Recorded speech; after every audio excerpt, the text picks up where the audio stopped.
Hello students, welcome to selection academy. Selection academy के YouTube channel पर आप सभी का बहुत बहुत स्वागत है।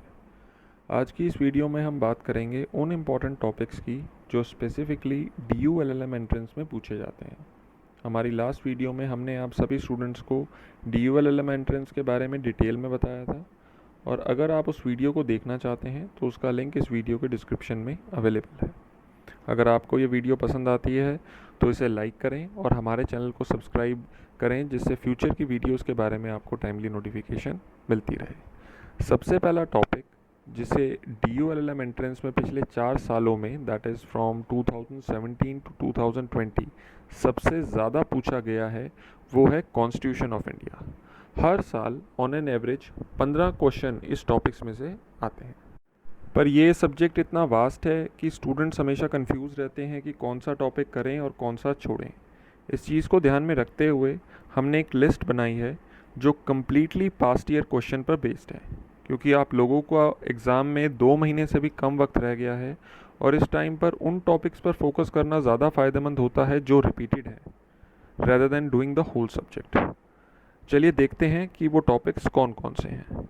कॉन्स्टिट्यूशन ऑफ इंडिया में प्रियम्बल एक बहुत इंपॉर्टेंट जगह रखता है और एंट्रेंस में भी इसके बहुत क्वेश्चंस आते हैं। मैं आपको सजेस्ट करूंगा कि आप प्रियम्बल पूरा याद कर लो, जिसका सबसे बड़ा फ़ायदा ये होगा कि अगर क्वेश्चन प्रियम्बल के कंटेंट को लेकर आएगा तो आप इसे करेक्टली आंसर कर पाओगे। कॉन्स्टिट्यूशन ऑफ इंडिया में एक चीज़ का आपको बड़ा ध्यान रखना है कि हर टॉपिक से रिलेटेड कुछ रेलेवेंट केस लॉज हैं, यानी कि सुप्रीम कोर्ट की कुछ फेमस जजमेंट्स हैं जिन्हें आपको टॉपिक वाइज याद रखना पड़ेगा। जैसे अगर प्रियम्बल की बात करें तो एक बहुत फेमस केस है बेरुबारी यूनियन का। आप स्टूडेंट्स को वो केस पूरा नहीं पढ़ना है, बस इतना ध्यान रखना है कि क्रक्स क्या था उस केस का, a sort of one liner. जैसे बेरुबारी यूनियन के केस में ये बोला गया था कि preamble is not a part of the constitution. कुछ फालतू याद करने की ज़रूरत नहीं है कि कितने जजेस थे, क्या फैक्ट्स थे, कौन सा बेंच था, एक्सेट्रा। आप स्टूडेंट्स को ये चीज़ समझनी पड़ेगी कि DU LLM एंट्रेंस एक ऑब्जेक्टिव पेपर है, सब्जेक्टिव नहीं। और इस एग्ज़ाम को क्लियर करने के लिए तो टू द पॉइंट नॉलेज ज़रूरी है। ऐसा नहीं है कि केस को पढ़ने का कोई फ़ायदा नहीं होता है, पर एग्ज़ाम पैटर्न के हिसाब से तैयारी करें तो बेटर चांसेस रहते हैं। प्रियम्बल के बाद आता है यूनियन एंड इट्स टेरिटरीज। इसके 4 आर्टिकल्स हैं, जिसमें ज़्यादा इंपॉर्टेंट आर्टिकल 3 एंड आर्टिकल 4 है। सिटीजनशिप को आप कंप्लीटली स्किप कर सकते हैं, ये टॉपिक इंपॉर्टेंट नहीं है, ना ही इसके कभी क्वेश्चन आए हैं। Fundamental right, DPSP, fundamental duties are the most important topics of constitution of India, और आपको फंडामेंटल राइट के आर्टिकल 33 टू 35 करने की ज़रूरत नहीं है, सिर्फ आर्टिकल 12 टू 32 कर लो, काफ़ी है। अगर DPSP की बात करें तो सिर्फ आर्टिकल और कौन सी बात उस आर्टिकल के हेडिंग में कही गई है, बस वो इम्पोर्टेंट है। इसके डायरेक्ट क्वेश्चन आ जाते हैं कि किस आर्टिकल में क्या बात की गई है।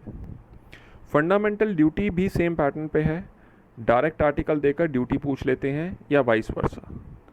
अगर पार्ट 5 दैट इज़ यूनियन की बात करें तो again it is a very important topic. इसमें president, vice president, prime minister, council of minister, judicial etcetera की बात की गई है। ज़्यादा क्वेश्चन प्रेसिडेंट और सुप्रीम कोर्ट में से आए हैं, बट टॉपिक सारे इंपॉर्टेंट हैं। पार्ट 6 स्टेट में सिर्फ गवर्नर करना है, और इसको आपको प्रेसिडेंट वाले टॉपिक के साथ ही पढ़ लो तो बेटर है। इस पार्ट में और कुछ करने की ज़रूरत नहीं है। पंचायत में DPSP और फंडामेंटल ड्यूटी वाला पैटर्न चलेगा, आर्टिकल देकर कंटेंट पूछ लेते हैं और वही आपने करना है। इलेक्शन में इलेक्शन कमीशन और उसकी कॉम्पोजिशन के रिगार्डिंग क्वेश्चन आते हैं। ऑफिशियल लैंग्वेज में भी सिर्फ आर्टिकल बेस्ड हेडिंग ही पूछी जाती है। Amendment is an very important topic. आपको बस ये पता होना चाहिए कि कब सिंपल मेजोरिटी चाहिए, कब स्पेशल मेजोरिटी चाहिए, और कब कब स्पेशल मेजोरिटी के साथ साथ स्टेट का कंसेंट भी चाहिए होता है। इसके अलावा 12 शेड्यूल हैं जिनकी आप स्टूडेंट्स को बस हेडिंग और कंटेंट पता होना चाहिए, जैसे फर्स्ट शेड्यूल किसकी बात करता है, सेकंड किसकी और थर्ड किसकी, एक्सेट्रा। याद रखना ये exam to the point knowledge के बेस पर ही निकाला जा सकता है। इसके अलावा कॉन्स्टिट्यूशन के फेमस अमेंडमेंट्स हैं, जैसे first, 7th, 42nd, 44th and 52nd। ये सब इम्पॉर्टेंट हैं। सिर्फ यही ध्यान रखना है कि किस अमेंडमेंट में क्या मेजर चेंज हुआ था, and that too in the form of a one liner. 1950 से जो भी फेमस केस लॉज हैं, जैसे शंकरी प्रसाद, Golaknath, Kesavananda Bharati, Gopalan, Maneka Gandhi, Minerva Mills etcetera, ये सभी इंपॉर्टेंट है और आपको इन सब का एक शॉर्ट क्रक्स फॉर्म में समझना पड़ेगा कि कोई आपसे पूछे कि मिनर्वा मिल्स में क्या जजमेंट थी तो आप उसको बता सको एक सिंपल प्लेन लैंग्वेज में कि क्या चीज़ थी। पिछले एक साल में जितनी भी सुप्रीम कोर्ट की जजमेंट्स हैं रिगार्डिंग कॉन्स्टिट्यूशन ऑफ इंडिया या उससे रिलेटेड टॉपिक्स की, वो सभी बहुत ज़्यादा इंपॉर्टेंट हैं, उन सबको आपको याद रखना पड़ेगा। कुछ क्वेश्चन डॉक्ट्रिन से रिलेटेड भी पूछे जाते हैं और उन डॉक्ट्रिन्स की लिस्ट हमने आपको यहाँ पे दी हुई है। ये सारे टॉपिक्स अगर आप ढंग से कर लेते हैं तो कॉन्स्टिट्यूशन ऑफ इंडिया आपके लिए एक स्कोरिंग टॉपिक बन जाता है। यहाँ जितने भी टॉपिक्स हमने डिस्कस करे हैं या आगे डिस्कस करेंगे, उन टॉपिक्स में किसी भी तरीके का डाउट अगर आप स्टूडेंट्स को आता है या आप चाहें कि हम किसी टॉपिक पर एक डिटेल्ड वीडियो बनाएं तो आप हमें कमेंट सेक्शन में ज़रूर बताइएगा। नेक्स्ट टॉपिक है law of torts and consumer protection act. Torts के इंपॉर्टेंट टॉपिक वही बेसिक हैं जैसे nuisance, remoteness of damages, negligence etcetera. पर टॉर्ट्स में ज़्यादा क्वेश्चन रूल बेस्ड आते हैं जैसे eggshell skull rule, neighbourhood rule, voluntary non fit injuria etcetera. देखो, हर टॉपिक के इंपॉर्टेंट और रेलेवेंट केस लॉज आपको ज़रूर पढ़ने हैं। पूरा केस नहीं पढ़ना है, सिर्फ क्रक्स समझना है, और यही चीज़ लॉ ऑफ टॉर्ट्स पे भी एप्लीकेबल होती है। अगर सीपीए की बात करें तो काउंसिल, उसकी कंपोजिशन, मेंबर का टेन्योर, कितने अमाउंट का केस कौन सी काउंसिल में जाएगा, who can file complaint, what is the limitation period of filing complaint, ये सब इम्पॉर्टेंट है। सीपीए इसलिए भी इम्पॉर्टेंट हो जाता है क्योंकि 2019 में इसमें एक मेजर अमेंडमेंट हुई थी और उसी से रिलेटेड क्वेश्चन भी आते हैं। Indian contract act and sales of good act हर एंट्रेंस का पेट टॉपिक है और इसके काफ़ी क्वेश्चंस आते हैं। हमने इस वीडियो की डिस्क्रिप्शन में एक पीडीएफ फाइल अटैच की है। अगर आप उस पीडीएफ को ओपन करेंगे तो उसमें हमने टॉपिक वाइज पिछले 4 सालों के क्वेश्चन को सेग्रीगेट किया हुआ है, जिससे आप स्टूडेंट्स को एक आइडिया हो जाए कि किस तरीके के टॉपिक्स आते हैं। ये वीडियो उन्हीं क्वेश्चंस पे बेस्ड है और हम अपनी नेक्स्ट वीडियो में इन्हीं क्वेश्चंस को डिटेल में टॉपिक वाइज डिस्कस करेंगे। उस वीडियो को देखने के लिए आप हमारा चैनल सब्सक्राइब ज़रूर करें और बेल आइकन को प्रेस करें ताकि फ्यूचर वीडियो की नोटिफिकेशन आपको टाइमली मिलती रहे। चलिए वापस अपने टॉपिक पर आते हैं। हमने इंडियन कॉन्ट्रैक्ट एक्ट और सेल्स ऑफ गुड एक्ट के इंपॉर्टेंट टॉपिक्स की लिस्ट बनाई है based on past year papers. आइए देखते हैं वो टॉपिक्स कौन कौन से हैं। अगर कॉन्ट्रैक्ट की बात करें तो basic definition, offer, acceptance, voidable contract, performance of contract and bailment are important.